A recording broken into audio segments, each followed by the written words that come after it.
Hello. Yes sir. नमस्ते। Well नमस्ते, welcome sir. Thank you Nikunj sir, તમારો બહુ બહુ આભાર. અને સાથે સાથે આપણા ખાસ માનીતા અને જાણીતા શૈલેષ સરનો પણ આભાર માનું છું કે મને ઝૂમ ઉપર ઇન્વાઇટ કર્યો છે અને મને બોલવાનો મોકો આપ્યો છે. તો શૈલેષ સરનો પણ આભાર માનું છું અને ઓલ ઓફ મારા સિનિયર લોકોનો પણ મેં આભાર માનું છું કે જેના લીધે મેં આ ડાયરેક્ટ સેલિંગ ઇન્ડસ્ટ્રીઝમાં છું. અને જે પણ ઝૂમની અંદર તમામ મિત્રો જેટલા પણ ડિસ્ટ્રીબ્યુટર લોકો લીડર્સ લોકો આવેલા છે એમનો હું હાર્દિક દિલથી હાર્દિક અભિનંદન અને હાર્દિક સ્વાગત કરું છું. મિત્રો, ડાયરેક્ટ સેલિંગ અને નેટવર્ક માર્કેટિંગ શેના માટે કરવું જોઈએ અને ભગીરથ રાજપુરોહિત શેના માટે કરે છે એની એક લાઈવ જર્ની હું શેર કરવા જઈ રહ્યો છું તમારી સાથે. તો દોસ્તો, કદાચ મારી લાઈફ જર્નીથી કોઈની પણ લાઈફમાં યુટર્ન આવે અને 2 4 5 લોકોની લાઈફમાં બદલાવ આવે તો હું મારી લાઈફને ધન્ય માનીશું મિત્રો, એવું મારું માનવું છે.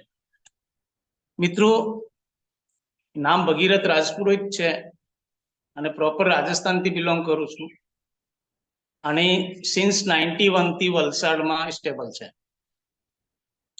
દોસ્તો, પરિવારનો પરિચય આપું તો બાપુજી સરકારી હોસ્પિટલમાં નોકરી કરતા અને 4 ભાઈઓ હતા અમે. અને મીડિયમ પરિવાર કહેવાય, એમ હાઈફાઈ પરિવાર પણ ન કહેવાય, પર ગામની અંદર બીજા કરતા પોઝિશન સારી હતી આપણી, કારણ કે સરકારી જોબમાં હતા પપ્પા, એટલે પરિસ્થિતિ મીડિયમ કહેવાય. ભણવાનું ચાલુ કર્યું, ભાઈ લોકો પણ ભણતા હતા. એમ કરતા કરતા 8મું ધોરણ પાસ કર્યો. 8મા ધોરણ સુધી મેં મીડિયમ લેવલમાં હતો ભણતરમાં, પર 9મા ધોરણથી હું બીકોમ લીધું, સબ્જેક્ટ સિલેક્ટ કર્યો, એટલે મારો ઇન્ટરેસ્ટિંગ સબ્જેક્ટ બની ગયો. એટલે 9મા ધોરણથી મારી લાઈફમાં, મારો અવાજ આવે છે clear sir? Yes sir. Okay. તો 9મા ધોરણથી મારી સ્ટડી લેવલમાં ચેન્જિંગ આવ્યો અને જે સેકન્ડ ક્લાસનો છોકરો હતો એ ફર્સ્ટ ક્લાસમાં જવા માંડ્યો અને ટોપ 3માં, ક્લાસમાં ટોપ 3માં આવવા માંડ્યો. વાય કે મારો ખાસ ઇન્ટરેસ્ટેડ સબ્જેક્ટ મને મળી ગયો અને તેમાં મને રસ જાગવા માંડ્યો. એટલે 9મા 10મા 11મા અને 12મા ધોરણ સુધી ટોપ 3માં લેવલ એચીવ કર્યો અને સારા સ્ટુડન્ટ તરીકે એક છાપ ઊભી કરી. એના પછી કોલેજમાં એડમિશન લીધું અને કોલેજમાં બીકોમ પૂરું કર્યું, ગ્રેજ્યુએશન કમ્પ્લીટ કર્યો. પણ વચમાં પપ્પાએ મને કીધું કે બેટા, 11મું ધોરણ પાસ કર્યો ત્યારે પપ્પાએ એમ કીધું કે એસટીસી એટલે કે અમારા રાજસ્થાનમાં એસટીસી થાય છે કે જે થર્ડ ગ્રેડના ટીચરમાં ભરતી થાય છે અને 2 વર્ષની ટ્રેનિંગ હોય છે, તો કે ટીચર બની જાય. તો ખબર નહીં, મને ત્યારે બાપુજીને મેં ના પાડી દીધું કે પપ્પા, મારે ટીચર નથી બનવું, મારે કોલેજ કરવી છે. તો બાપુજીએ મને કોલેજમાં એડમિશન અપાવ્યો અને કોલેજમાં પણ એક સારા સ્ટુડન્ટ તરીકે ભણતરમાં સારો લેવલ હતો અને 9માથી માંડીને ગ્રેજ્યુએશન કરેલો ત્યાં સુધી ઓપ્શનલ સબ્જેક્ટ એકાઉન્ટિંગ વગેરેમાં બધામાં ડિસ્ટિંક્શન માર્ક્સ આવતા. અને ત્યાં સુધી મિત્રો 9મા ધોરણમાં તો એકાઉન્ટિંગમાં 100 આઉટ ઓફ 100 પણ આવેલા છે. એટલું સારું એવું ઇન્ટરેસ્ટિંગ લઈને મેં ભણવાનું ચાલુ કર્યું.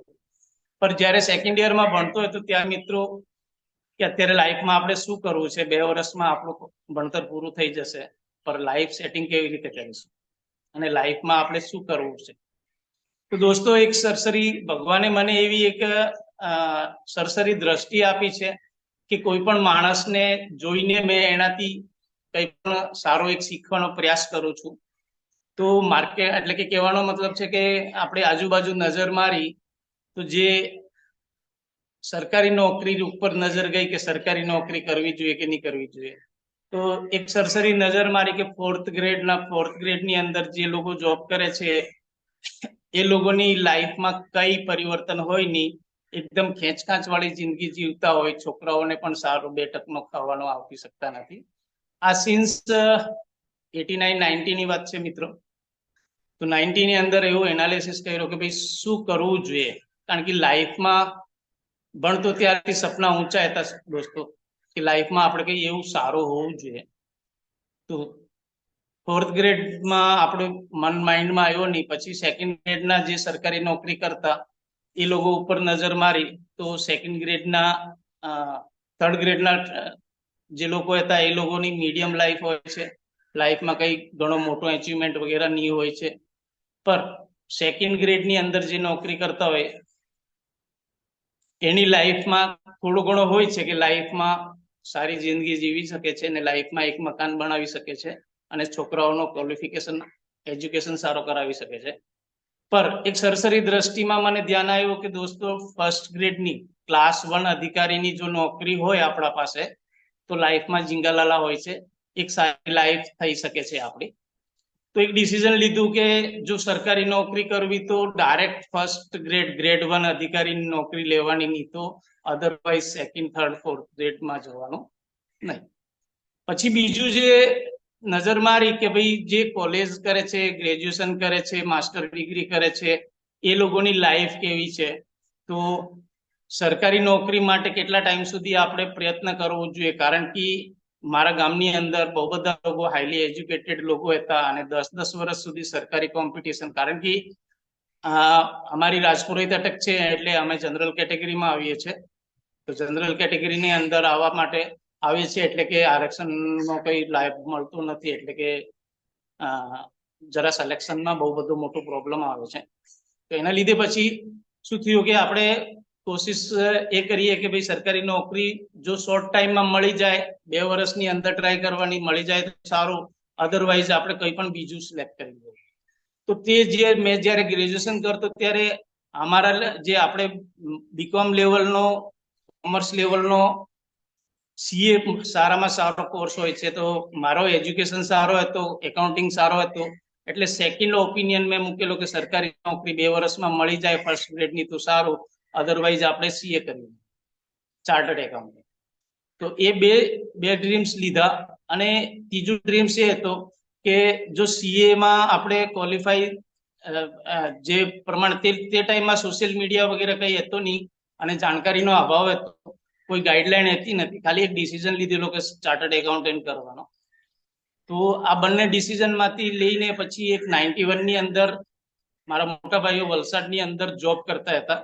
તો ભાઈ એક કોઈ ક્લાસ 1 અધિકારીની એક ભરતી નીકળી હશે એટલે મને ફોર્મ મોકલાવેલો, એ ફોર્મ ભરીને હું વલસાડ નીકળી ગયો એનો એક્ઝામ આપવા માટે. તો તે એક્ઝામ આપ્યો, પર તે એક્ઝામની અંદર કઈ આપણે રિઝલ્ટ આવ્યો નહીં અને આપણે એ વિચાર કર્યો કે આપણે સીએ કરવા માટે. તો તે ટાઈમમાં ચાર્ટર્ડ એકાઉન્ટન્ટનો કોર્સ બોમ્બેમાં થતો હતો, પર બધા જ જે જાણીતા લોકો હતા, બધા જ લોકો હતા, એ લોકોને કીધું કે મેં સીએ કરવાનો છે, સીએ કરવાનો છે, ચાર્ટર્ડ એકાઉન્ટન્ટ કરવાનો છે. તો બહુ બધા લોકો એમ કીધું કે ભગીરથ ચાર્ટર્ડ એકાઉન્ટ છે તો 3 વર્ષનો કોર્સ, પર એમાં ક્લિયર કરવામાં 7 થી 8 વર્ષ લાગી જાય છે, કારણ કે રિઝલ્ટ તે ટાઈમમાં અત્યારે કેટલો રહેશે આઈ ડોન્ટ નો, પર તે ટાઈમમાં રિઝલ્ટ 1 થી 2% રહેતો હતો. તો એ હિસાબથી ચાર્ટર્ડ એકાઉન્ટન્ટના માટે મારા રિલેટિવ લોકો જ મારી પંચર કરી દીધું અને મારો જે કોન્ફિડન્સ લેવલ હતો એ લો કરી દીધો. તો પછી શું કરીએ, તો એના કરતા સરકારી નોકરીની આપણે 2 વર્ષ ટ્રાય કરીએ. તો 2 વર્ષ સરકારી નોકરીની ટ્રાય કરી, ક્લાસ 1 અધિકારીના, સ્ટેટ બેંક પ્રોબેશનરી ઓફિસર વગેરેના બહુ બધા ઓફિસર ગ્રેડના 2 વર્ષની અંદર એક્ઝામ આપ્યા, પર કોઈ પણ એક્ઝામમાં ક્વોલિફાઈ થયો નહીં. એ સમયની અંદર જ મારા ભાઈ લોકો નોકરી કરતા હતા અને જ્યારે એક્ઝામ આપવા ગયો તો ભાઈના પાસે એક ઓપોર્ચ્યુનિટી આવી અને એક કાપડની દુકાનમાં બંને ભાઈઓ, 2 ભાઈઓ મોટા ભાઈઓ હતા, એ બંને જોબ કરતા હતા. અને એમને એક વાપીની બાજુમાં ભીલાડમાં રેલવે સ્ટેશનની બાજુમાં એક ખાલી શોપ ઓફરિંગમાં આવે કે તમે ધંધો ચાલુ કરવો હોય તો કરી શકો છો. તો 2 ભાઈઓમાંથી એક ભાઈ ડિસિઝન કર્યો કે ભાઈ આપણે એક ભાઈ નોકરી કરીએ અને એક ભાઈ આપણે આ ધંધામાં એક શરૂઆત કરીએ, આપણે પણ બિઝનેસ એમ્પાયરની શરૂઆત કરીએ. તો દોસ્તો એક ડિસિઝન લીધું. ત્યારે મારા મોટા ભાઈએ મને એમ કીધું કે ભગીરથ તું કામ કર, એટલે કે આપણે બંને જણા દુકાન પર બેસીશું અને તું પણ મને મદદ કરજે અને સાથે સાથે કોમ્પિટિશનની તૈયારી પણ કરતો રહેજે. આવી રીતે દોસ્તો વલસાડ ગયાના 6 મહિનાની અંદર અંદર જ અમારો એક પહેલો બિઝનેસ એમ્પાયર ઉભું થયું. કાપડની દુકાન ચાલુ કરી બિલાડની અંદર, જે મીડિયમ ટાઉન હતો. પર દુકાન ચાલુ કરી તો અમે ચાલુ કરી તો મને જે છે કોલેજના અંદર સપના બહુ મોટા હતા, ડ્રીમ્સ હતા, અને બિઝનેસનો પણ એનાલિસિસ કર્યો કે ભાઈ જો ક્લાસ 1 અધિકારીની જો આપણને નોકરી ન મળે તો નાનો પાનનો ગલ્લો ચલાવે તો પણ ક્લાસ 1 અધિકારી જેટલો કમાવી શકે છે. ને તે ટાઈમમાં બિઝનેસની અંદર ગ્રીપ પણ સારી હતી, એટલો વધારે કોમ્પિટિશન પણ ન હતો. તો ભાઈને સાથે હું એ બિઝનેસની અંદર સંકળાયો દુકાનની સાથે, અને મિત્રો 12 મહિનાની અંદર અંદર જ હું એકદમ સારો કહેવાય એવું સેલ્સમેન બની ગયો. ગુજરાતી 6 મહિનાની અંદર ગુજરાતી ક્લિયર થઈ ગઈ મારી, અને કસ્ટમર સાથે વાત કરતો થઈ ગયો, અને કસ્ટમરની ચોઈસ કેવી છે એ પ્રમાણે હું કોઈ પણ કસ્ટમરને એક સારી રીતે જે આપણો પ્રોડક્ટ કહેવાય એ પ્રોડક્ટ આપીને મોકલવાની એક યોગ્યતા બની ગઈ હતી. તો 12 મહિનાની અંદર અંદર જ થઈ ગયો. એના પછી જે આજે આ વાત છે સિન્સ 92 ની આજુબાજુ, અને 93 ની અંદર મારા લગ્ન થયા. 93 માં લગ્ન થયા મિત્રો. તો મારા સસરા એ તે ટાઈમમાં પીએસઆઈ હતા, પોલીસ ડિપાર્ટમેન્ટમાં પોલીસ સબ ઇન્સ્પેક્ટર હતા. તો પોલીસ સબ ઇન્સ્પેક્ટરની છોકરી જોડે મારા લગ્ન થયા, સારી રીતે લગ્ન કર્યા. પર મિત્રો સપના મોટા હતા તો શું કરવું જોઈએ? તો 12 મહિનાની અંદર મિત્રો જે વિચારેલો એ પ્રમાણે આપણે સેલ્સમેનશીપ શીખી ગઈ. તો મને એ માઇન્ડમાં આવ્યું કે બહારની દુનિયામાં લોકો ધંધો કેવી રીતે કરે છે એ મારે જાણવું છે અને શીખવું છે. એટલામાં નાનો ભાઈ પણ ત્યાં વલસાડ આવી ગયો, અને તે અરસામાં બાજુમાં એક સરીગામની અંદર બીજી અમારી બ્રાન્ચ ઓપન કરી, જ્યાં નાના ભાઈને બેસાડ્યો. તે કટલરી કોસ્મેટિકનો નાનો રિટેલિંગ શોપ ચાલુ કરી.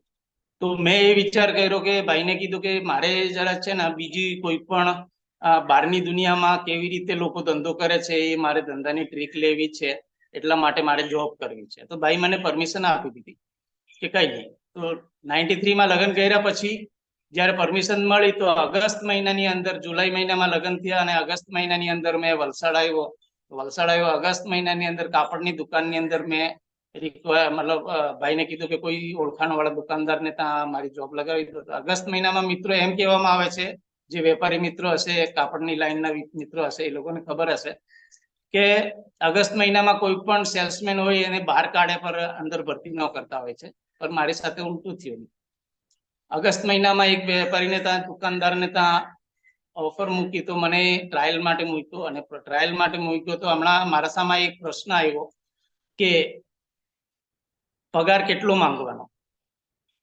તો મિત્રો તે ટાઈમમાં જયારે કોલેજમાં ભણતો ત્યારે એનાલિસિસ કર્યો તો સેકન્ડ ગ્રેડની અંદર જે નોકરી કરતા એના 1700, 1600, 1700, 1800 રૂપિયાની આજુબાજુ પગાર ધોરણ હતો. તો મેં કીધું કે મેં વિચાર કર્યો ચલો ને આપણે 2000 ની ડિમાન્ડ કરીએ. તો મિત્રો 2000 ની ડિમાન્ડ કરી, અને સાંજ સુધી ટ્રાયલ આપ્યો. તો સાંજ સુધી એના જે આજુબાજુના મિત્રો હતા બીજા, એટલે એ લોકો કીધું કે તારો સિલેક્શન થઈ જશે અને કદાચ તને 2000 નો પગાર મળી જશે. મિત્રો થયું એવું કે 2000 ની પગાર ઓફર મૂકી, 4 દિવસ ટ્રાયલ આપ્યો, ટ્રાયલમાં પાસ થઈ ગયો. અને વેપારી મને કીધું કે ભગીરથ, તું 2000 માંગ્યા છે એ તો સારા છે, સરસ છે, અને તારા લાયકાત પ્રમાણે છે, પર મેં તને 2000 આપી શકતો નથી. તો મેં એમને કીધું કે એના માટે સર. તો એ કીધું કે મારો જે જૂનામાં જૂનું સેલ્સમેન છે એનો 1800 રૂપિયા પગાર છે, અને તું 2000 માંગે એટલે ઔચિત્યમાં નહીં કહેવાય, કારણ કે મારો જે જૂનો સેલ્સમેન રૂસાઈ ગયો અને નોકરી છોડીને જતો રહ્યો તો મારા સાથે સારો નહીં થશે. મેં કીધું ભાઈ સાહેબ, તમે કાલ ઉઠીને 3000-2500 વાળા પગારના માણસને મૂકશો તમે, તો એ થોડી ઔચિત્ય કહેવાય. તો કે નહીં યાર, તો પછી કઈ નહીં. એટલે કે અંદર તો એક લાડુ ફૂટ્યા કે આપણે 2000-1800 ના તો થયા. એવી રીતે મિત્રો પહેલી નોકરી મારી 92 ની વાત છે. 92 ની અંદર 1800 રૂપિયાની પહેલી જોબ કરી, જે એક સારા 8-10 વર્ષના અનુભવી સેલ્સમેનની પગાર ધોરણ હોય છે, એ પગાર ધોરણ મારો સ્ટાર્ટઅપ થયો. એમ કરીને 2 વર્ષની મારી જોબની લાઈફ રહી. 2 વર્ષની અંદર મેં 3 થી 4 ખાતા મતલબ ડિપાર્ટમેન્ટ દુકાનો એક્સચેન્જ કરી, કારણ કે જમ્પ મારવાનો હતો અને બીજું મારે અનુભવ લેવાનો હતો. એટલે સારા શોરૂમમાં પણ જોબ કરી, મીડિયમ શોરૂમમાં પણ જોબ કરી અને એક મારી સેલ્સ સ્કિલને ડેવલપ કરી મિત્રો. અને 1800 રૂપિયાથી સ્ટાર્ટઅપ કરેલો, 24 મહિનાની નોકરીની અંદર 4500 રૂપિયા 45, એટલે કે 95 ની આજુબાજુની વાત છે. 95 ની અંદર 4500 રૂપિયા મારો પગાર હતો. ત્યારે એના પછી એક નાની વાત થઈ દુકાનદાર જોડે, એટલે કે આપણે એવી કોઈ નોકરીની જરૂરત હતી નહીં, એટલે દુકાનદારે નાની ટચમચ થઈ એટલે નોકરી છોડીને આવી ગઈ. તે ટાઈમમાં બીજા ભાઈ પણ મારાથી મોટા ભાઈ હતા, એ કટલરી કોસ્મેટિકનો કેવો ભાવ છે કે હોલસેલનો, એટલે કે દિલ્હીથી સદર બજારથી બિંદી, નેલ પોલિશ વગેરે આવું લાવીને હોલસેલનો ચાલુ કરી દીધું હતું. બીજી બે ભાઈઓ, એક કટલરીની અને એક રિટેલ કાપડની દુકાન સંભાળતા હતા. તો નોકરી છોડી અને તે અરસાની અંદર મારા મિત્રો દ્વારા જાણવા મળ્યો, તે ટાઈમમાં મિત્રો વધારેમાં વધારે પગાર હતો, કારણ કે વલસાડના લેવલમાં 4500 રૂપિયાથી વધારે પગાર કોઈનો, એટલે કે કહેવાનો ભાવ છે કે મોટામાં મોટા સેલ્સમેનનો પગાર 4500 રૂપિયાની આજુબાજુ, 4500 5000 રૂપિયા હતો. તો અમુક મિત્રોએ કીધું કે જો ભગીરથ એનાથી વધારે પગાર જોઈએ તો તમારે મુંબઈ જવું પડે. એક વિચાર પણ કરેલો કે મુંબઈની પણ હવા ખાઈ લઈએ, પણ દોસ્તો માંડી વાયેલો, ભાઈ લોકો સાથે ચર્ચા કરી તો ભાઈએ એમ કીધું કે તારે કામ કરીએ, આપણે જે કોસ્મેટિકનો લાઈન કરું છું, જે એરિયા મેં કરું છું એના સિવાય બીજા એરિયામાં તું જવાનો ચાલુ કર અને નવા વેપારી બાંધી લે, એટલે આપણે મળીને કરીએ. ઓકે. તો એમ કરતા કરતા મિત્રો 96 ની આજુબાજુ, 95 96 ની અંદર મેં કોસ્મેટિકના હોલસેલની અંદર સંપલાયો અને મેં મારી અલગ લાઈનો સ્ટાર્ટ કરી અને અલગ વેપારીઓ સ્ટાર્ટ કર્યા. 3 વર્ષ સુધી ભાઈ જોડે બિઝનેસમાં મારો કમાન્ડિંગ રહ્યો અને સારા એવો બિઝનેસ ગ્રીપ પકડાયો, ધંધો કરતો. ત્યારે એટલો ફોર વ્હીલર નો કલ્ચર હતો નહીં મિત્રો. બાઇક પર અમે જતા, બાઇક પર બધું લઈને જતા અને મારી લાઈન લાંબી લાંબી હતી, 100-125 કિલોમીટર, 50 60 70 80 100 કિલોમીટરની રોજની બાઇક ચલાવીને વેપારીઓને માલ આપવા જતો અને માલ આપીને ધંધો કરતો, એવી રીતનું થતો હતો. આવી રીતે મિત્રો સારો ચાલતો હતો. અને તે સમય 98 ની વાત છે મિત્રો. 98 ની અંદર હું રાતના 9 વાગે ઘરે પાછો પરત આવતો હતો, એટલે આમાંથી બે ગાડીઓ આવતી હતી, સિંગલ હાઈવે હતો, એટલે કે બે ગાડીઓ આવતી હતી અને એક ગાડી ટ્રક સાઈડમાં પાર્કિંગ કરેલી હતી. એમને સાઈડ આપવાના ચક્કરમાં મારી ગાડી જરાક જે સાઈડમાં ટ્રક પાર્ક કરેલી હતી ટચ થઈ ગઈ અને એના લીધે બેલેન્સ બગડવાના લીધે મારી ગાડી સ્લીપ થઈ ગઈ. અને બાઇક સ્લીપ થવાના કારણે મિત્રો મારા પગમાં ફ્રેક્ચર આવી ગયો અને ફ્રેક્ચર પણ એટલું ક્રિટિકલ ફ્રેક્ચર આવ્યો મિત્રો કે 3 ટુકડા થઈ ગયા આખા પગના. એટલે એકદમ પગ આપણે ઊભું થવાની કોશિશ કરીએ તો આખો પગ લટકણ જેવો થઈ ગયો, એકદમ ડિસબેલેન્સિંગ વાળો. તે કન્ડિશનમાં એક ભાઈ આવ્યો, એટલે મારો કોન્ફિડન્સ લેવલ સ્ટાર્ટિંગ થી બહુ હાઈ હતો સાહેબ. કોઈ પણ જૂનોની પ્રવૃત્તિથી મેં કામ કરતો હતો સાહેબ, એટલે શોર્ટ ટાઈમની અંદર બધા સાથે મેચ થઈ જતો હતો. આવી જ રીતે ત્યારે જ્યારે એક્સિડન્ટ થયું મારો, તો એક્સિડન્ટ થવાના કારણે તે ટાઈમમાં કહેવાનો ભાવ છે કે પોલીસ કેસથી બહુ બધા લોકો ડરતા હતા, એટલે કે મારા પાસે કોઈ બીજા ફોર વ્હીલર વાળા આવીને રોકી નહીં અને મેં મારી ગાડી રોડની સાઈડમાં પડેલી અને મેં રોડ ઉપર એમ બેહેલી કન્ડિશનમાં હતો. એક સાઉથ ઇન્ડિયન માણસ હતો, એ સાઉથ ઇન્ડિયન માણસ મારી બહુ હેલ્પ કરી કે સાહેબ તમે કહો તો ગમે ત્યાં લઈ જાઓ. પણ મિત્રો પગ ફ્રેક્ચર એટલું થયેલો, એટલો મોટો ફ્રેક્ચર થયેલો કે ઊભું થવાય. તે કન્ડિશનમાં ગમે તેમ કરીને એક સારો સાહસ રાખીને મેં બાઇક પર બેસીને 15 કિલોમીટર વલસાડ સુધી આવ્યો. તે ટાઈમમાં ફોન અને મોબાઈલની એટલી ફેસિલિટી હતી નહીં મિત્રો, લેન્ડલાઇન નંબર ચાલતા હતા. તો ગમે તેમ કરીને ભાઈ લોકો સુધી મેસેજ પહોંચાડ્યા અને ભાઈ લોકો આવ્યા અને હોસ્પિટલમાં એડમિટ કર્યો હતો. કેસ એટલો ક્રિટિકલ હતો કે જે ડોક્ટર હતો એ ડોક્ટર મારો ઓપરેશન કરવામાં પણ અચકાતા હતા, કારણ કે ફ્રેક્ચર જોઈન્ટ પર થયેલો હતો, ઘૂંટણના જોઈન્ટ પર એકદમ. એટલે કે જો વ્યવસ્થિત ઓપરેશન કરવામાં ન આવે તો પગ બિલકુલ ફોલ્ડ ન થાય. આવી રીતે મને 15 દિવસ ટ્રેક્શન પર છોડાવી દીધું અને ડોક્ટરે વિચાર કર્યો કે કેવી રીતનું ઓપરેશન કરવું જોઈએ. અને 15 દિવસ પછી ડોક્ટરના માઇન્ડમાં એક થિયોરી આવી કે આવી રીતનું ઓપરેશન કરવું જોઈએ. અને ઓપરેશન કરવામાં ગયા ત્યારે જ્યારે ઓન ધ ટેબલ મારો ઓપરેશન કરવા ગયા એટલે ડોક્ટર લોકો ગભરાઈ ગયા. જ્યારે ચીરો લગાવ્યો ત્યારે અંદરની કન્ડિશન હજુ પણ ખરાબ હતી, એટલે ડોક્ટર લોકોએ, જે ડોક્ટર લોકોની ટીમ હતી, એ ટીમ એ વિચાર કરીને પાછો કેન્સલ કરી દીધું કે આપણે એને ડિસ્ચાર્જ કરી લઈએ અને ઊંચા હોસ્પિટલમાં મોકલાવી દઈએ. પર કદાચ ઉપરવાળાની સારી એવી ભાવના હશે અને મારી લાઈફમાં આગળ કઈ એમઆઈ લાઈફમાં આવવાનો લખાયેલો હશે એટલે ડોક્ટર લોકોનો પાછો વિચાર બદલાયો કે એકવાર કિલ્લા ઠોકી દઈએ, નસીબે ના. આવી રીતે મારો ઓપરેશન થયો. ઓપરેશન થયા પછી દોસ્તો બિલીવ લેવલ હાઈના કારણે ક્રિટિકલ ફ્રેક્ચરમાંથી પણ 3 મહિનાની અંદર મેં સપોર્ટ સાથે ગોળી સાથે ચાલતો થઈ ગયો 3 મહિનાની અંદર. અને 5 મહિનાની એક્સરસાઇઝ અને મહેનત કરવાથી 5 મહિનાની અંદર એકદમ સ્ટેબલ થઈને પાછો ચાલતો થયો. પર જ્યારે પ્લાસ્ટર ખોલેલો ત્યારે જરાક મિસ્ટેક રહી ગઈ, કારણ કે ઓપરેશન ક્રિટિકલ હતો અને કન્ડિશન ક્રિટિકલ હતી. એ પ્રમાણે એના લીધે મારો પગ ફોલ્ડ નહીં થયો, હાફ ફોલ્ડ જ થવા માંડ્યો. એટલે 90 ડિગ્રી એંગલ, એટલે પૂરું જેટલો ફોલ્ડ થવું જોઈએ એટલો ફોલ્ડ નથી થતો. તો મને એ વિચાર આવ્યો મિત્રો કે ડોક્ટરની કઈ ભૂલ છે. ડોક્ટરને કીધું એ ફિઝિયોથેરાપી કરવાનું કીધું કે ફિઝિયોથેરાપી કરશે તો થોડો ઘણો ફરક પડશે. પણ મેં કીધું કે જો 12 મહિના ફિઝિયોથેરાપી કરું અને જો ચેન્જીસ ન આવે તો તમે ઓપરેશન કરશો. તો નહીં કે ઓપરેશન નહીં કરવાનું, તારા પગને નથી ખોલવાનું. એટલે થોડો ડિમોરલમાં આવી ગયો કે સાલા કેવી રીતે થશે. એના પછી મેં બીજા ડોક્ટરોને, જે ગોલ્ડ મેડલિસ્ટ ડોક્ટર હતા રાજસ્થાનથી માંડીને બોમ્બે સુધીના ગોલ્ડ મેડલિસ્ટ ડોક્ટરો પાસે પગને ફોલ્ડ કરવા માટે 12 મહિના સુધી ફર્યો. પણ બધા ડોક્ટરો મને સારા મળ્યા કે પાછો રીઓપરેશન કરવાનો મના પાડે. તો પણ મનની અંદર સેટિસ્ફેક્શન નહીં મિત્રો. એટલે મેં એમ કીધું કે મને જાણવા મળ્યું કે એશિયાનો ફર્સ્ટ નંબર ડોક્ટર મુંબઈની અંદર બોમ્બે હોસ્પિટલની અંદર કેટી ઢોલકિયા છે, એ લોકોનું મેં એપોઇન્ટમેન્ટ લીધું. અને એ સમયની અંદર એનો કન્સલ્ટિંગ ફીસ 1500 કે 2000 રૂપિયા હતો. અને 2-3 મહિના પહેલા એડવાન્સમાં એનો એપોઇન્ટમેન્ટ લેવો પડતો. મેં એનો એપોઇન્ટમેન્ટ લીધું કે આપણો લાસ્ટ અહીંયાથી થઈ શકે તો થઈ શકે. તો તે કેટી ઢોલકિયા પાસે ગયો ત્યારે ડોક્ટર મને 3 વાત કરી કે ભગીરથ, પહેલા તો તું ગુડ લક છે કે તારે ચાલવા માટે જેટલું તને મુવમેન્ટ જોઈએ છે એ મુવમેન્ટ છે તારી પાસે. બીજી વસ્તુ એ છે કે જો તું એક ટાઈમમાં મારા પાસે આવતે તો મેં તમારા હોસ્પિટલના લોકોને એમ જ કહેતે કે દોસ્ત મારા પાસે એના માટે કોઈ તમારો પગ જે એકદમ સ્ટ્રેટ રહેશે, જરા પણ ફોલ્ડ થશે નહીં. અને ત્રીજું એકદમ અનુભવી માણસ હતા, 75-80 વર્ષના ડોક્ટર, અનુભવી ગોલ્ડ મેડલિસ્ટ, એશિયાના ફર્સ્ટ નંબર ડોક્ટર હતા કેટી ઢોલકિયા કરીને. તો ત્રીજી વાત એ છે કે મારા પાસે એવી કોઈ ઓપરેશન કે થિયોરી નથી કે તારા પગને મેં ભેગો કરી શકું.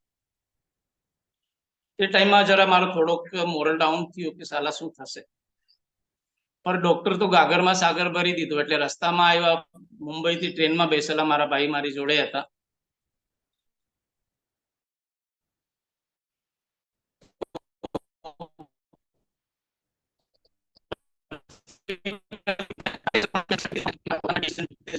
તો એમ મેં રસ્તામાં 3-4 વસ્તુનું ભગીરથ એમ તો પગ તો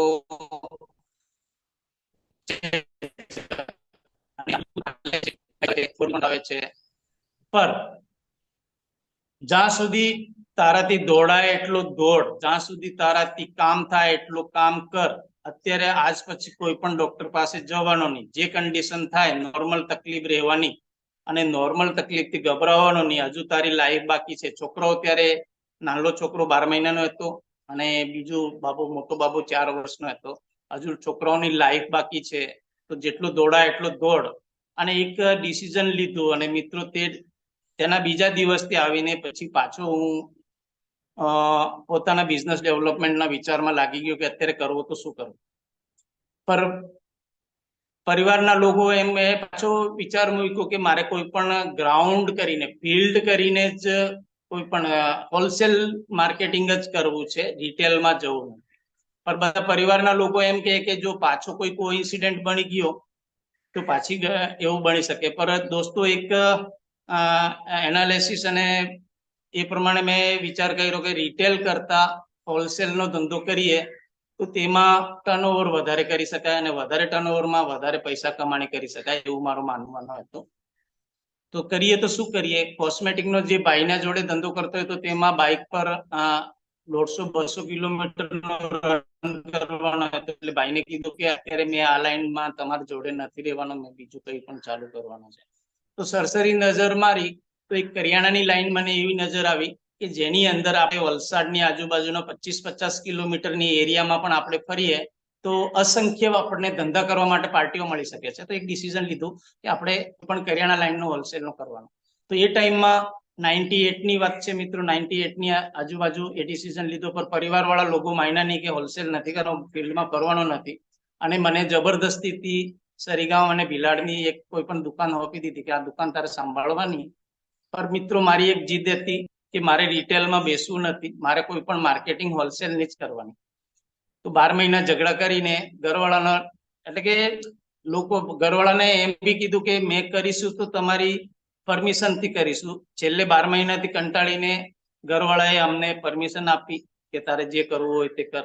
તો માઇન્ડમાં આવ્યો કે હોલસેલ કરિયાણાની લાઈનનો કોઈ પણ હોલસેલનો કરવું જોઈએ. તો ત્યારે મહેસાણાનો એક બ્રાન્ડ હતો તુલસી બ્રાન્ડ કરીને, તો એ બ્રાન્ડની મેં એજન્સી લીધી. સાથે સાથે ચાયની, તો એના પાસે થોડો ચાયનો પણ કામકાજ હતો, એટલે કે એની એજન્સી તો નહીં લીધી, એક પણ એનો પણ ચાલુ કર્યો.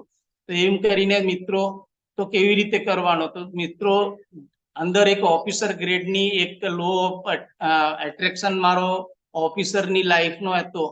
તો મનમાં વિચાર આવ્યો કે આપણે સપ્લાય કરવા માટે 4-વ્હીલર વસાવવું પડે. તો મિત્રો એમ કરીને જ્યારે 98 2000 ની આજુબાજુ મેં તૈયારી કરી મારી નવા બિઝનેસ સ્ટાર્ટઅપની, ત્યારે પહેલા 4-વ્હીલર વસાવ્યો.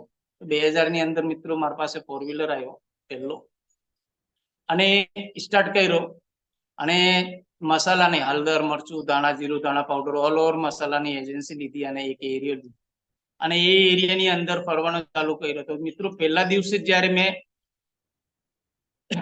લાઈન પર ગયો તો 200 રૂપિયાનો ડીઝલ બાળી આવ્યો અને 700 રૂપિયાનો ધંધો કર્યો. અને 700 રૂપિયાના ધંધામાં 10% નફો આપતા હતા, એટલે 70 રૂપિયાનો મારો પહેલો માર્જિન હતો.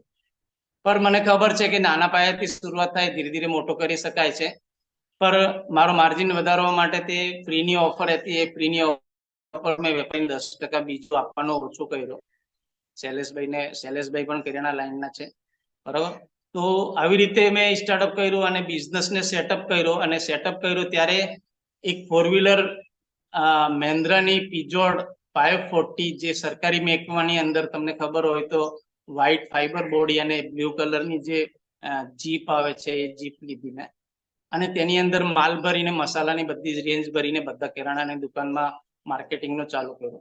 પણ શોર્ટ ટાઈમની અંદર મિત્રો એક સારો ડેવલપમેન્ટ લાવી દીધું અને માર્જિન સાથે ધંધો કરવાનો ચાલુ કર્યો.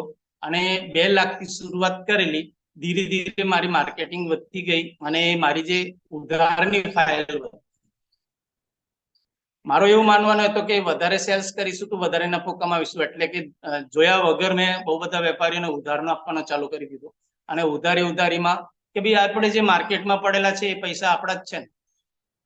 આવી રીતે બહુ બધું માર્કેટમાં લાંબી ઉધારી કરી દીધી. લાંબી ઉધારી કરવાના લીધે મિત્રો ધીરે ધીરે માર્કેટમાં કોમ્પિટિશન આવ્યો. કોમ્પિટિશન આવવાના લીધે અમુક નવા બ્રાન્ડ આવવાના ચાલુ થયા. કોમ્પિટિશન વધી ગયો. કોમ્પિટિશન વધવાના કારણે પાછો સેલ્સ ઘટતો ગયો. અને આવી રીતે મિત્રો ધૂપછાવા વાળી જિંદગી જીવતી રહી.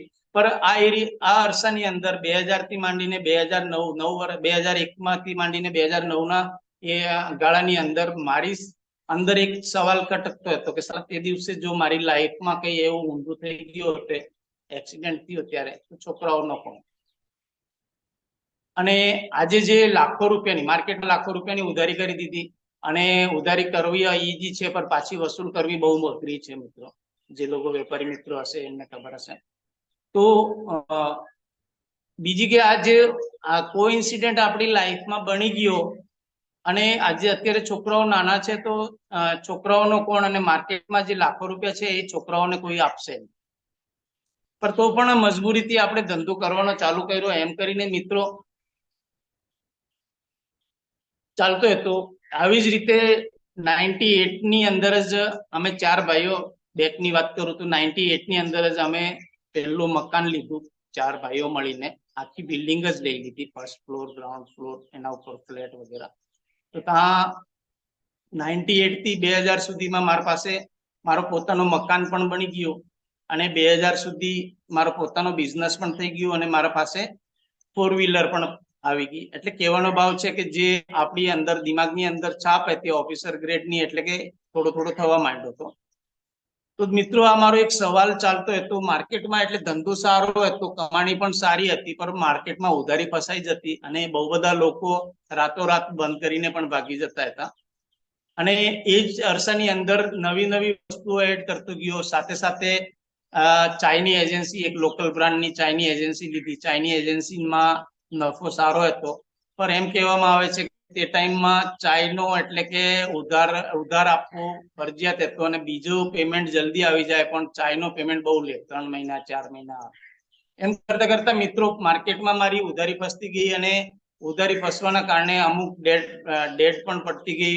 ઉધારી મતલબ કહેવાનો ભાવ છે કે ઉધારી ફસાતો ગયો અને બહુ બધા લોકો રાતોરાત બંધ કરીને ભાગી ગયા. એમ કરીને 10-12 વર્ષની અંદર 8 થી 10 લાખ રૂપિયા પણ ઉધારીમાં ડૂબાઈ ગયા.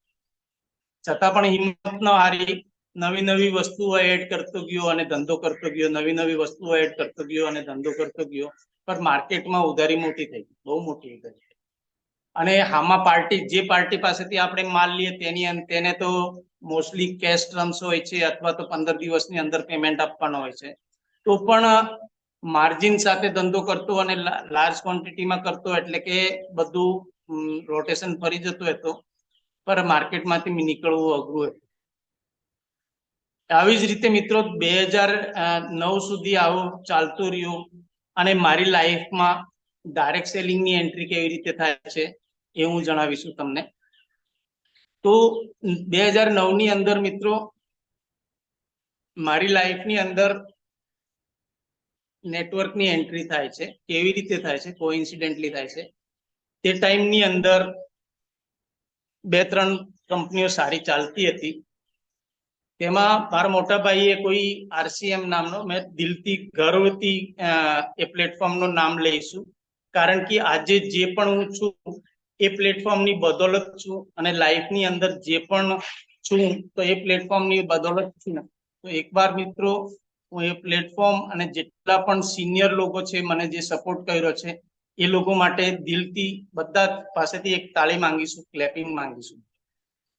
તો તે ટાઈમમાં કોઈ ભાઈને કોઈ RCM માં જોઈનિંગ કરાવી હશે અને ભાઈ મને એક ચોપડી આપી કે આ એક કઈ નવો ટાઈપનો બિઝનેસ આવ્યો છે, ભગીરથની સ્ટડી કરજે, મેં જોઈન કર્યો છે.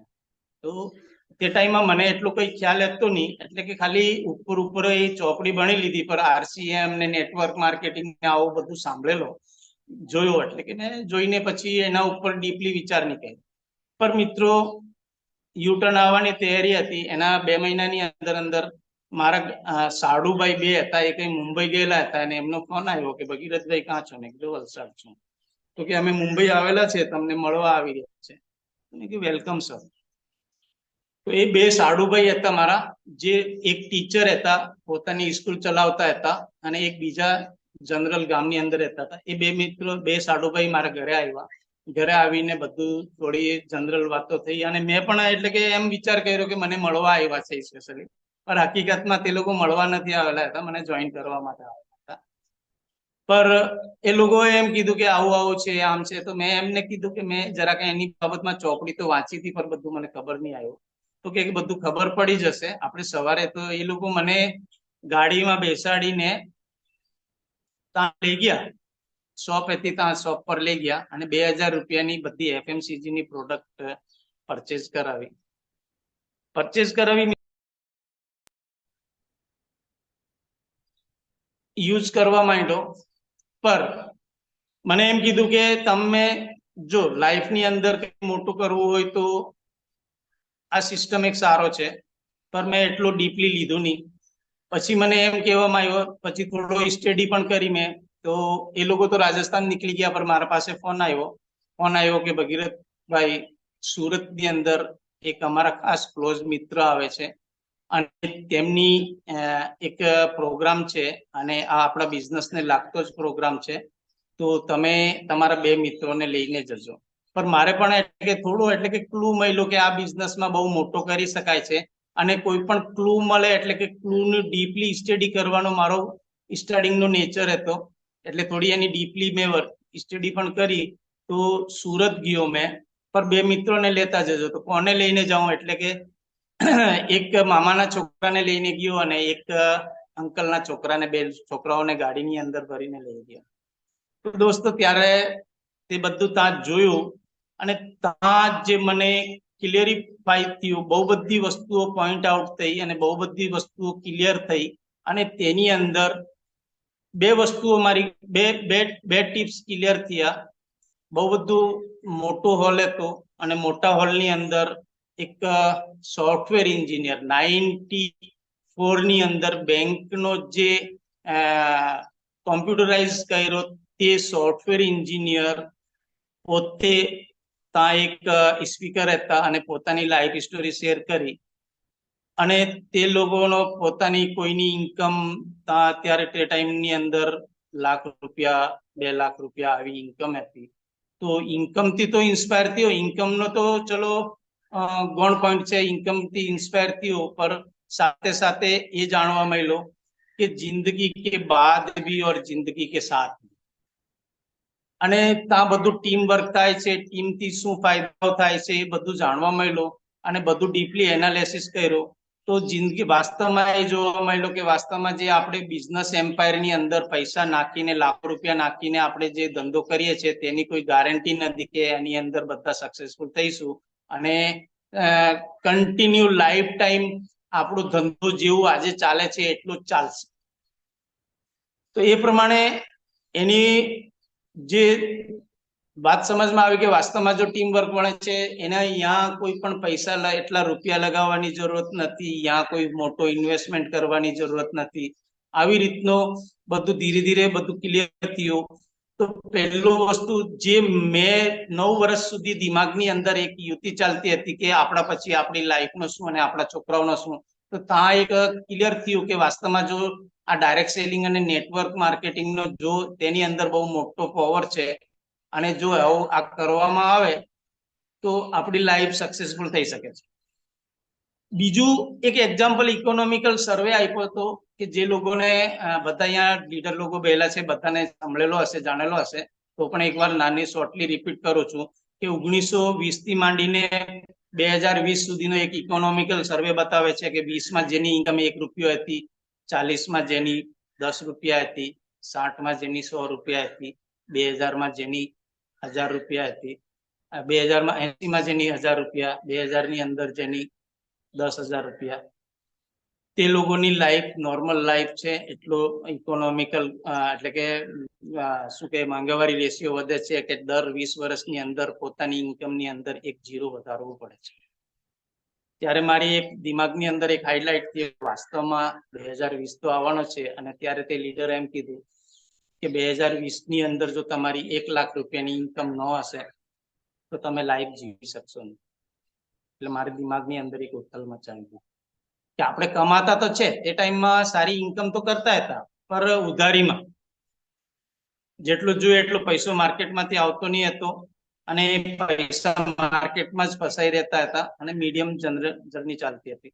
તો આ બે વસ્તુ ક્લિયર થઈ એટલે એક ડિસિઝન લીધું કે નહીં યાર, આ નેટવર્ક માં પણ શીખવું જોઈએ અને એને પણ આપણે કરવું જોઈએ. તો મિત્રો એ ભાવથી પાછો રિટર્ન આવ્યો અને રિટર્ન અને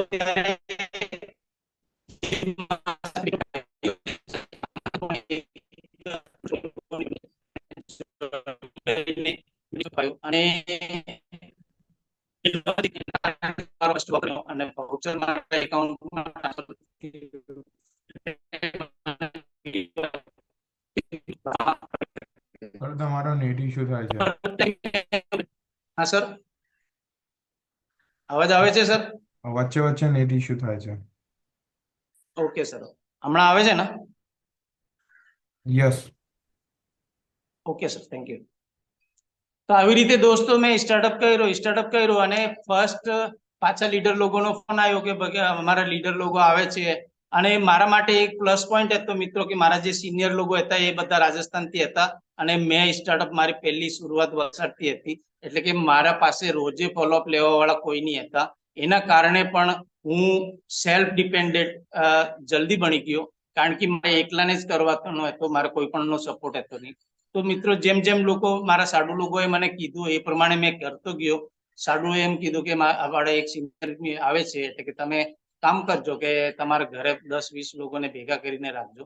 એટલે ભેગા કરીને રાખવા માટે કીધું એટલે કે મારી આગાસી ઉપર ધાબા ઉપર મેં 15-20 લોકોને ભેગા કર્યા. તે ટાઈમમાં ભાઈ લોકોને પણ મેં મારા ભાઈને પણ સાથે અટેચ કરી લીધા. એટલે કે ધાબા ઉપર 20 લોકોની રાતના 11 વાગે બધા જે નોકરી કરતા એ લોકોને બધાને ભેગા કર્યા. અને જે લીડર્સ આવ્યા હતા, સિનિયર લોકો આવ્યા હતા, એ લોકો રાતના 11 વાગે મીટિંગ કરી, 10 થી 11.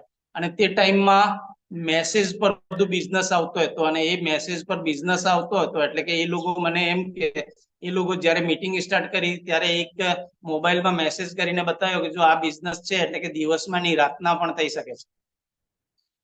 તો એક મેસેજ કર્યો કે અત્યાર સુધી મારો આટલો બિઝનેસ થયેલો છે આ મહિનાનો, અને 1 કલાક પછી જો મેં પાછો મેસેજ કરીને મારો બિઝનેસ મંગાવીશું રાતના, તો રાતના પણ બિઝનેસ થાય છે.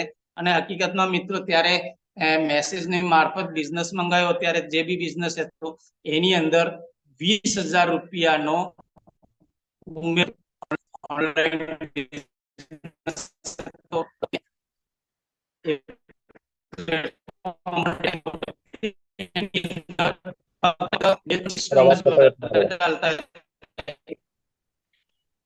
અવાજ કપાયો સાહેબ નેટ.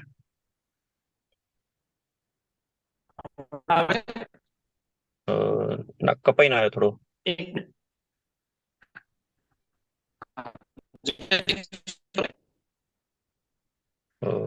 નહીં સર હજી બરોબર નથી આવતો. ના અવાજ કપાઈ જાય છે. Okay sir 1 minute. ઓકે.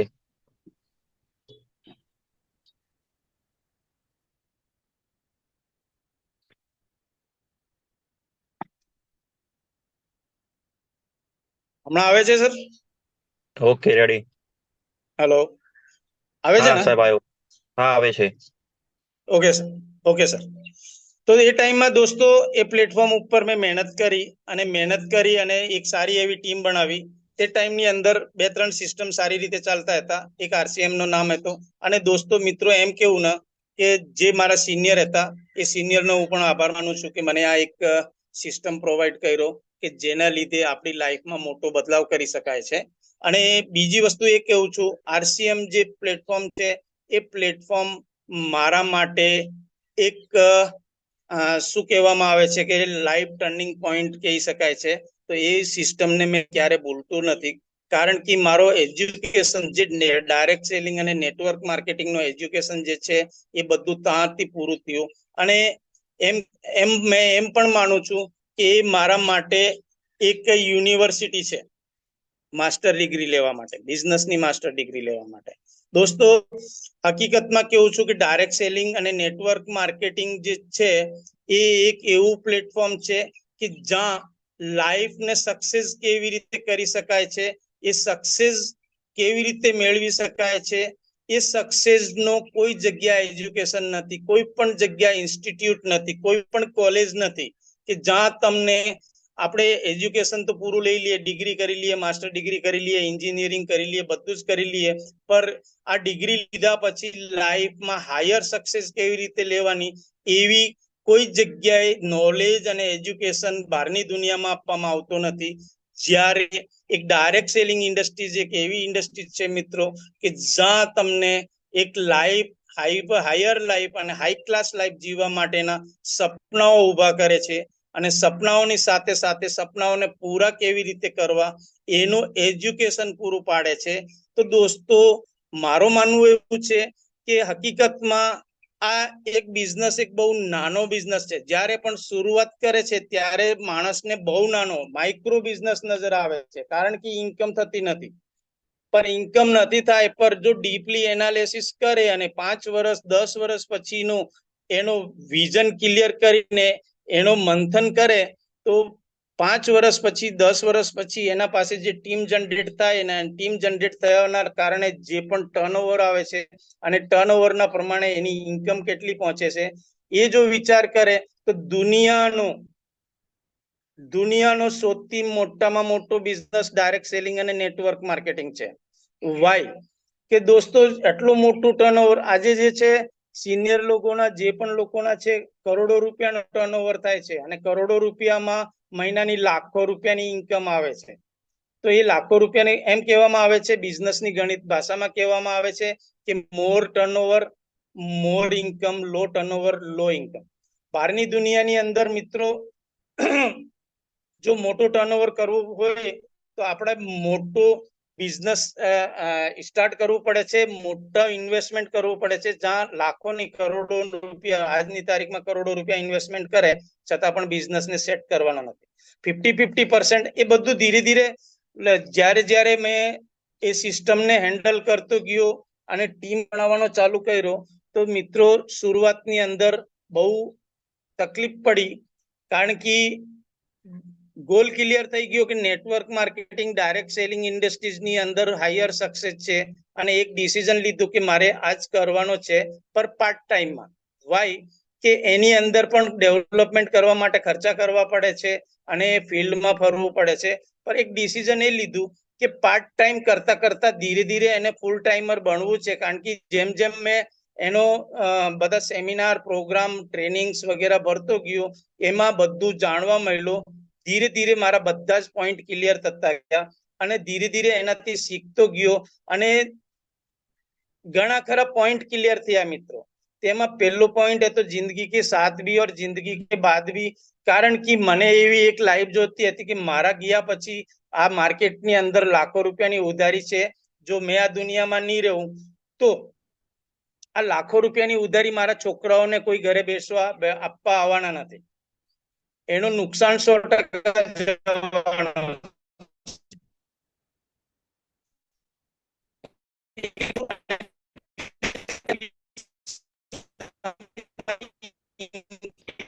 અવાજ કપાયો છે. અવાજ કપાયો સાહેબ. હા, હજી કપાય છે. ચેન્જ કર્યું છું.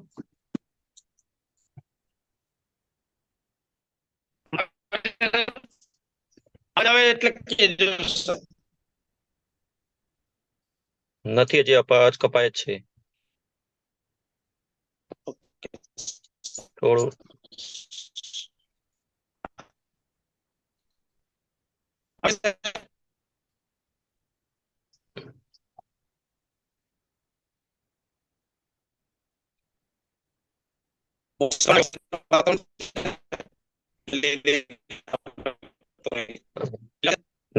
અવાજ સાહેબ કપાય જ છે વધારે.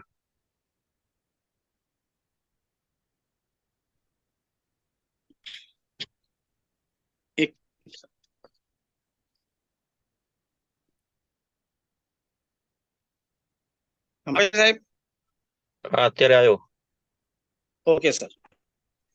તો દોસ્તો લાઈફની જર્નીની વાત મિત્રો 2009 ગ્રોઈંગ કર્યો અને ઘણા ખરા પોઈન્ટ ક્લિયર થયા. આમાં 2 પોઈન્ટ ક્લિયર થયા, એના પછી ત્રીજો પોઈન્ટ ક્લિયર. તો આ સિસ્ટમ એક એવું સિસ્ટમ છે કે જેની અંદર ઓલ ઓવર બધા સપોર્ટ કરે, બરાબર. જ્યારે બહારની દુનિયાની અંદર આપણે જે ધંધો કરીએ છીએ એની અંદર આપણે જ બધું કરવું પડે છે. ઉલટું આપણે સક્સેસમાં જઈએ તો આપણી ટાંગ ખેંચી કરીને આપણે નીચો કરવાની કોશિશ કરતા હોય છે. જ્યારે અહીંયા બધા જ લોકો સપોર્ટ કરે છે, કારણ કે મને ડેવલપમેન્ટ કરવા માટે બધા રાજસ્થાનથી આવતા અને વલસાડની અંદર મેં સેમિનાર પ્રોગ્રામ કરવાનો ચાલુ કર્યો અને તે અરસાની અંદર 9 થી માંડીને 11 સુધી 2011 સુધી તેની અંદર મારો એક સારા નેટવર્ક લીડરનો એક નામ થઈ ગયું અને વલસાડની અંદર 2 લોકોની ટીમ ચાલતી હતી અને એક સારી એવી ઇન્કમ બિલ્ડઅપ કરી અને નેટવર્ક ડેવલપમેન્ટ થવાનો ચાલુ થયો. પર એક મિત્રો 2011ના એન્ડમાં એક કોઇન્સિડન્ટ બન્યો અને ત્યારે એક ગવર્મેન્ટની પોલિસી આવી. એ પોલિસીના લીધે આરસીએમ કંપની પહેલી કંપની હતી કે જેનો શોર્ટ ટાઈમ માટે બંધ કરવી પડે અને તે ટાઈમની અંદર જે બીજી કંપનીઓ આરએમપી વગેરે, એમવે વગેરે બીજા ચાલતા હતા એમના પર પણ ગાજગીરી અને નાની મોટી જે પણ કંપનીઓ હતી એ કંપનીઓનો એક લોઝના કારણે, એટલે કે જે બી એની મોટી ચર્ચા છે, એટલે કે આપણે ડીપલી એમાં નહીં જઈશું, એ બંધ થઈ ગયો મિત્રો. પર એ બંધ થઈ ગયું તો પછી એટલે કે શું પાછો શું કરવાનું? તે ટાઈમમાં એક ડિસિઝન લીધું હતું કે આપણે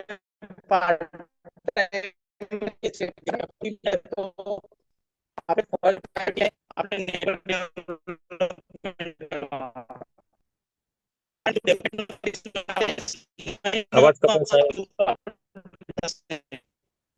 અવાજ કપાયો.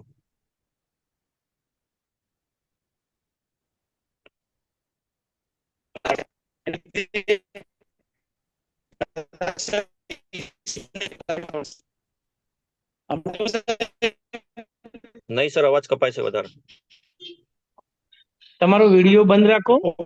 હા, વિડીયો બંધ કરીને વાત કરો એવો તો થાય.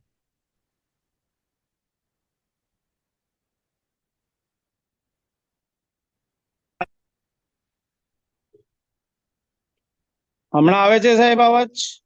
યસ, ક્લિયર આવ્યો. હમણાં આવ્યો ને સાહેબ? હા, આવ્યો અવાજ. ઓકે ઓકે, તો આગળની કન્ટિન્યુ કરીએ મિત્રો. તો દોસ્તો, આમ કરીને જ્યારે બંધ થઈ ગયું તો પાછો એક સવાલ ઉભો થઈ ગયો કે હમણાં શું. તે જ અરસાની અંદર એક મહિનાની અંદર જ એક બીજા લીડર મારા પાસે આવ્યા અને બીજા લીડરે એક નવો પ્લાન બતાવ્યો મને, અને તે પણ પ્રોડક્ટ બેઝ પર હતો. અને એ પ્રોડક્ટ બેઝ પર પ્લાન હતો, એના લીધે હું એને એક્સેપ્ટ કર્યો. અને એ પણ પ્રોડક્ટ હાઈ બ્રાન્ડ, જે લક્સ છે, લાઈફબોય છે, માર્કેટની અંદર જે પણ પ્રોડક્ટ વેચાય છે એ પ્રોડક્ટના બેઝ પર, એ કંપનીનું નામ નહીં લઈશું, બરાબર, એ પ્રોડક્ટ બેઝનો કામ હતો. એના લીધે મેં એને એક્સેપ્ટ કર્યો અને 6 મહિના સુધી દમ લગાવીને પાછી જે જૂની ટીમ હતી એને ટીમને પાછી ઊભી કરી અને તે ટાઈમની અંદર શું કહેવાય છે, એક સારો ડેવલપમેન્ટ લાવ્યો અને એક ઇન્કમ જનરેટ કર્યો. અને તે ટાઈમની અંદર એમ ચાલતું ગયું. પર દોસ્તો, તે સરકારની પોલિસીના લીધે તે પણ ઘણો લાંબો ચાલી શક્યો નહીં. પર તે ટાઈમની અંદર એક પ્લાન બતાવવા ગયો. ત્યાં પ્લાનમાં એક મિત્રને ત્યાં પ્લાન બતાવવા ગયો ત્યારે મિત્ર નહીં હતો, મારા નીચેના જુનિયરના સાથે પ્લાન બતાવવા ગયો. અને જે સર જે લોકો જેને પ્લાન બતાવવાનો હતો તે પણ કોઈ ફાઇનાન્શિયલ સિસ્ટમનું કામ કરતા હતા. તો તે ટાઈમની અંદર એ લોકોએ મને કીધું કે સર, તમારો પ્લાન તો સારો છે અને મારે પણ એન્ટ્રી કરવી જોઈએ, પર એક છે કે તમે પણ, મેં જે છે આરડી એફડી નો કરું છું અને રિકરિંગ નો કરું છું, એટલે તમારે પણ એક એકાઉન્ટ ખોલાવવાનું અને તમારે પણ એમાં ડેવલપમેન્ટ કરવાનું. ત્યારે મેં એ ચોખ્ખી ના પાડી કે જે મેં સિસ્ટમ કરું છું એ સિસ્ટમ મારા માટે મહાન છે અને મેં કોઈનો પણ એ કરવાનો નથી. પર વાર્તાઘાટમાં આવું થયું કે મિત્રો, તે સમયની અંદર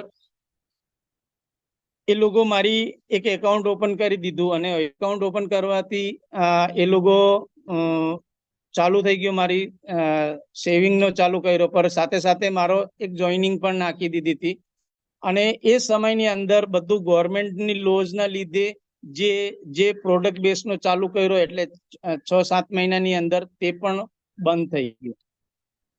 તો પાછળ જે રહ્યો, પર મારો જે એક ઓપિનિયન હતો કે આપણે કરવું તો પ્રોડક્ટ બેઝ પર જ કરવાનું, પર બીજું કોઈ કરવાનું નહીં.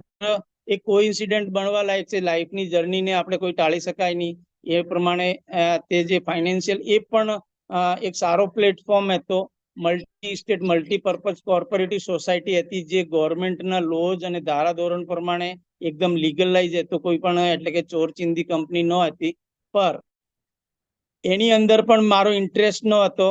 તો એ હિસાબથી એ પ્રમાણે મેં એની અંદર કામ કરવાનો માંડી વાળ્યો. પર જ્યારે પ્રમોશન અને ક્લોઝિંગનો ટાઈમ આવ્યો ડિસેમ્બર મહિનાની અંદર, તે ફાઇનાન્શિયલ સિસ્ટમના એ આવ્યા કે તમે જો તમારા એકાઉન્ટમાં પ્રમોશન થઈ જાય છે ને 1-2 જણાની જોઈનિંગ નાખો તો તમારે એ બની શકે છે.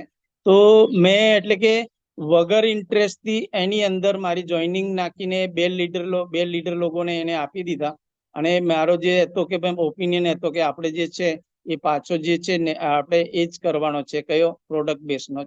પર મિત્રો, તે ટાઈમની અંદર એટલા કરતા 2013 આવી ગયો મિત્રો, અને 13ની અંદર પાછો આરસીએમ સ્ટાર્ટ થયો.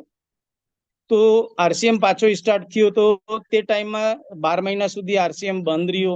એના પ્રમાણે એટલે કે પાછો સ્ટાર્ટ તો થઈ ગયો, પર બધા લીડર લોકો જે હતા એ બધા આમ તેમ બધી જગ્યાએ વેચાઈ ગયા હતા, બધા આમ તેમ જતા રહ્યા હતા.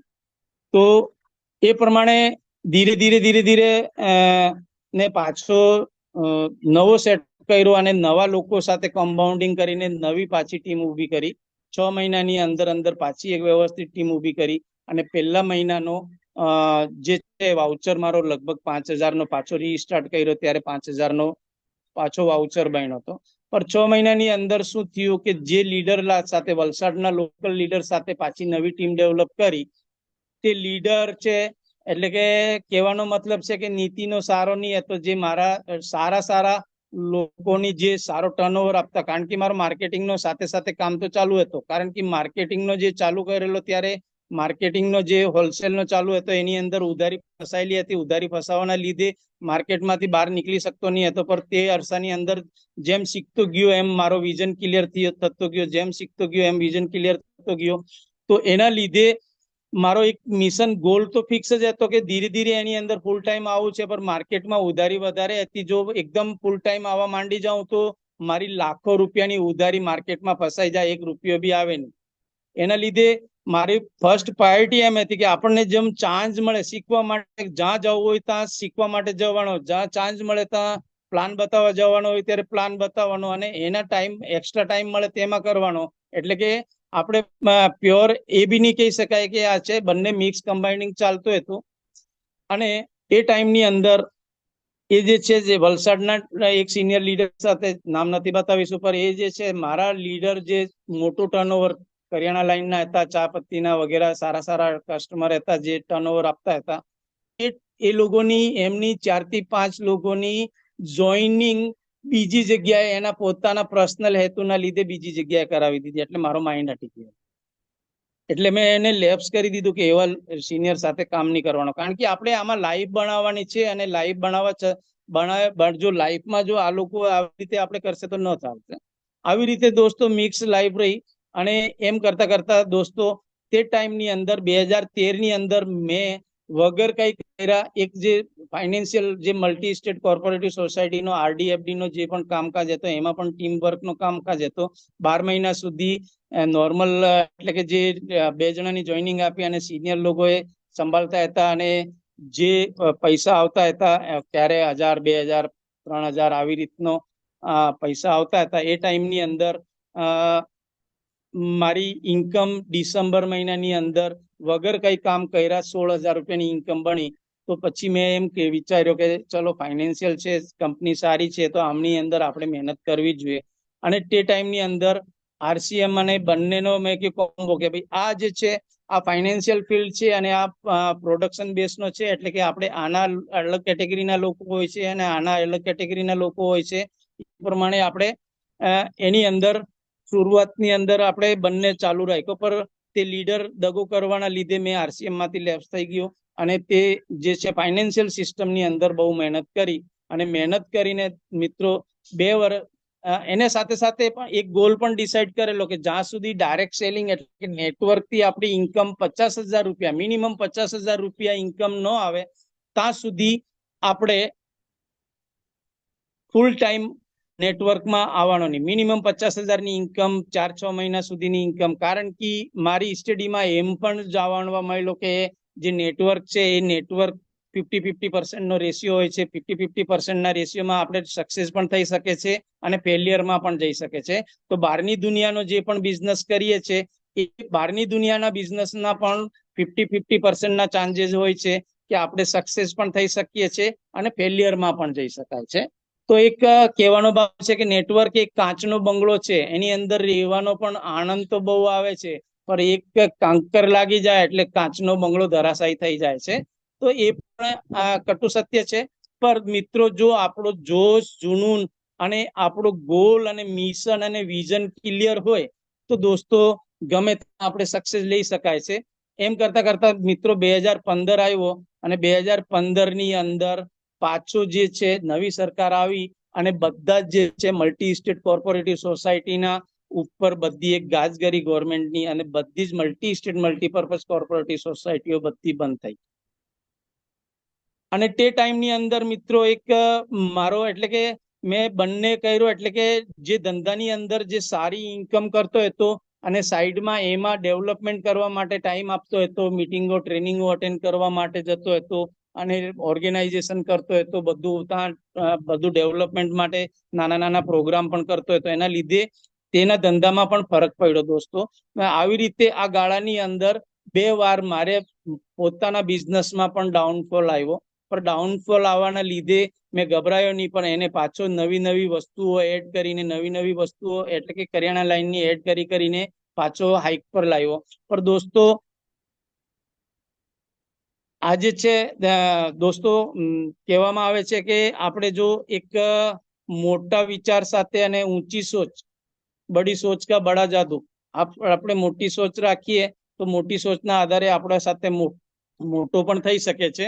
તો આવી રીતે દોસ્તો પાછો એક 0 પર નેટવર્કમાં પાછો 0 પર આવી ગયેલો.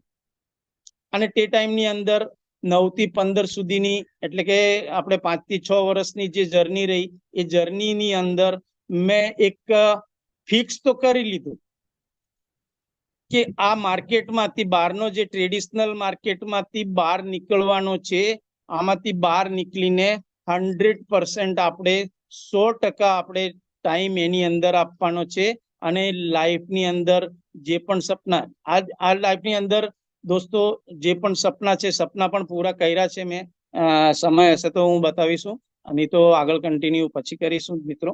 તો જે છે તો 15 ની અંદર મેં પાછો આવીને 0 થઈ ગયો મિત્રો. ટ્રેડિશનલ જે છે ટ્રેડિશનલ બિઝનેસમાં પણ ઘણા ખરા લોસેસ, એટલે કે કહેવાનો મતલબ છે કે નુકસાન, એટલે કે ટર્નઓવર જે હતો એ ટર્નઓવર ઓછું થઈ ગયું. માર્કેટમાં ઉધારી વધેલી હતી, આમાં પણ ઉધારી ફસાયેલી હતી, એ પણ ફસાયેલી ઉધારીમાંથી આવે નહીં. અને જો આખો છોડી લઈએ તો પણ આપણે નુકસાનમાં જઈએ, અને ન છોડીએ તો પણ નુકસાનમાં જઈએ. 15 ની અંદર એક મારી એવી પાછી 0 ની કન્ડિશન બની ગઈ. અને 0 ની કન્ડિશન બની અને તે ટાઈમમાં મારે એક ડિસિઝન લેવાનો હતો. અને એ ડિસિઝન શું લેવાનો હતો કે આપણે હમણાં શું કરવાનો, ટ્રેડિશનલ કરવાનો કે નેટવર્ક ડાયરેક્ટ સેલિંગનો કોઈ પણ બીજું પ્લાન કરવાનો. કારણ કે મારો ગોલ ફિક્સ હતો, મિશન ફિક્સ હતો, અને મારો ટાર્ગેટ અને લક્ષ્ય નક્કી હતો કે આવનાર સમયની અંદર મારે નેટવર્ક ઇન્ડસ્ટ્રીઝની અંદર જ મોટું નામ કરવું છે. નેટવર્ક ઇન્ડસ્ટ્રીઝની અંદર હાયર સક્સેસમાં જવું છે. નેટવર્ક ઇન્ડસ્ટ્રીઝની અંદર જે મોટા સપનાઓ છે એ પૂરા કરી શકે છે. એ તાકાતની વાત હું કાલે કરવાનો છે મિત્રો. તો મોટા સપનાઓ પૂરા થઈ શકે છે, અને તમે જે ની ધારો એના કરતા પણ મોટી સક્સેસ મળી શકે છે. એ બહુ બધા પોઈન્ટ છે જે આપણે જે ઝૂમની અંદર બેલા છે, તમે બધા સિનિયર લીડરો છો, તમે જાણો જ છો, બરાબર. તો આવી રીતે 0 પર આવી ગયેલો. અને તે ટાઈમની અંદર છોકરાઓનો હાયર એજ્યુકેશનની પણ જવાબદારી હતી મારા ઉપર. તો હાયર એજ્યુકેશન પણ કરાવવાનો અને 0 માંથી પાછો સર્જન કરવાનો. એ ટાઈમમાં એક ડિસિઝન લીધું, અને એ ડિસિઝન જે પ્રોપર વેનો ડિસિઝન લીધું, એ ડિસિઝનની વાત, કારણ કે 5 મિનિટ ઉપર થઈ ગયા છે, તો એ ડિસિઝન લીધું અને એ ડિસિઝનના આધારે 0 માંથી પાછો કેવી રીતે પાછો ડેવલપ થયું. અને આજે એમઆઈ લાઈફની અંદર એસટીસી લેવલ પર છું. તો એ એસટીસી લેવલ પર કેવી રીતે પહોંચ્યો, તો મેં મારી લાઈફની આગળની જર્ની, જો શૈલેષ સર કાલે મોકો આપશે તો કાલે બતાવીશું, અથવા તો શૈલેષ સર જેમ કે એમ કે કરી શકાય. સમય પૂરો થઈ ગયો છે sir. Okay sir, thank you Bhagirath સાહેબ. તો છેલ્લે દોસ્તો 2 શબ્દો કહીશું તમારા માટે, બધા માટે. આપણે જે છે અંદર બેલા છે એ બધા ડાયમંડ લીડર છે. ઓકે, બધાનો ગોલ ક્લિયર છે. દોસ્તો મિત્રો કહેવાનો ભાવ છે કે મારી લાઈફ સ્ટોરીથી આ તો એક નોર્મલ હજુ કીધી છે, આગળની લાઈફ સ્ટોરી કહીશું કાલે એકદમ ક્લિયર, એકદમ મજેદાર સાથે પાછું એકદમ વિઝન ક્લિયર કરીશું. અને શેના માટે મેં એમઆઈ લાઈફ નેટવર્ક માર્કેટિંગ શેના માટે કરું છું એ થશે. તો દોસ્તો બધા માટે એક જ 2 લાઈન કહીશું કે રહો આઝાદ દુનિયા में दुआ में दिल से करता हूँ, रहो आजाद दुनिया में दुआ में दिल से करता हूँ, एमआई लाइफ हम सबकी लाइफ बदल दे ऐसी मैं दिल तमन्ना रखता हूँ सर. અને એના સાથે મારું મંતવ્ય પૂરું કરું છું. શૈલેષ સર કહેશે તો કાલે કન્ટિન્યુ રાખીશું. ઓકે સર, ગુડ ગુડ, સરસ સાહેબ. તમે તમારી જે જર્ની હતી, જે તમે રાજસ્થાનથી બિલોંગ કરતા હતા અને વલસાડ શિફ્ટ થાય પછી તમારી જે જર્ની હતી નેટવર્ક માર્કેટિંગ અંદર, બહુ સક્સેસફુલ જર્ની સાહેબ રહી અને તમે સારું એક્સપિરિયન્સ શેર કર્યો અમને બધાને. તો થેન્ક યુ સર, અમારા બધા તરફથી તમને ફરીથી થેન્ક યુ કહેવા માંગુ છું.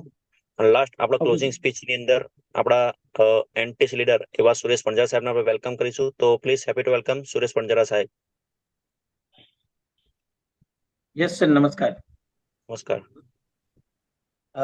ઝૂમની અંદર બેસેલા તમામ મિત્રો, જે ડિસ્ટ્રીબ્યુટર થી લઈ અને એક લેવલ સુધીના મિત્રો છીએ, તો ખાસ જે સરે વાતચીત કરી, ભગીરથ સરે આજે એમની જિંદગીનું એક્સપિરિયન્સ શેર કર્યો છે.